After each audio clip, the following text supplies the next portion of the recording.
Buongiorno a tutti.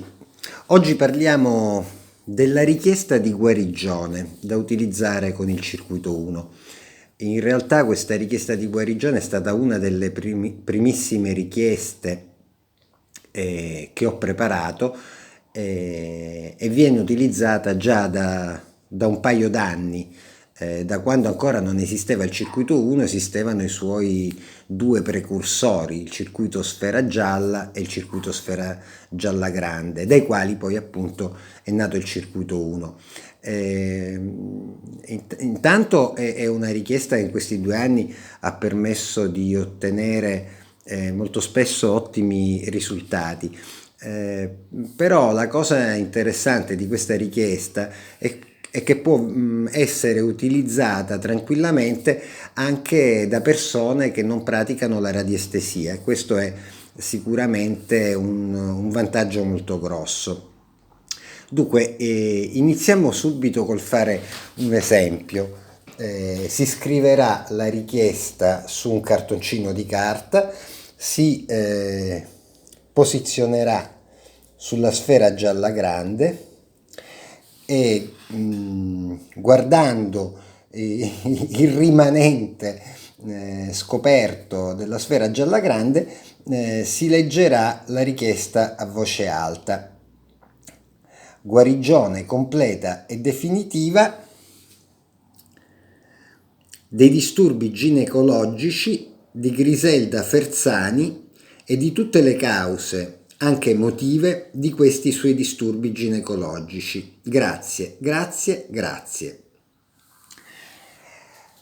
A questo punto non occorrerà fare nient'altro. Il circuito, come al solito, si attiverà per pochi secondi e poi si riattiverà tutte le volte necessarie durante l'arco della giornata e durante i giorni successivi. Non occorrerà fare nient'altro se non lasciare, dopo che si è letta la richiesta a voce alta, il circuito con la richiesta scritta sopra, senza più spostare il circuito da dove si trova. Questo è importante: il circuito non andrà più spostato dopo che sarà stato attivato. Vorrei dire anche un'altra cosa, che in realtà le richieste di guarigione sono 3. Nel manuale che potrete scaricare gratuitamente nel gruppo Facebook Radionici e Radiestesisti Indipendenti, vedrete che si trovano 3 richieste di guarigione. Una richiesta è legata ai disturbi fisici, una è legata ai disturbi emotivi e una quando sono presenti entrambe le cose. Per cui se ad esempio in questa richiesta abbiamo detto guarigione completa e definitiva dei disturbi ginecologici di Griselda Ferzani, qualora fossero presenti disturbi emotivi potremmo dire per esempio guarigione completa e definitiva di tutte le alterazioni emotive di Griselda Ferzani e di tutte le cause, eccetera eccetera.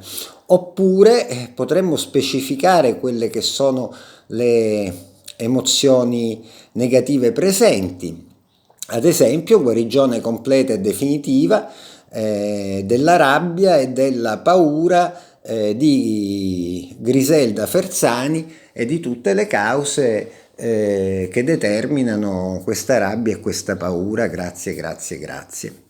Insomma, è veramente semplicissimo usare questa richiesta e vi invito a farlo.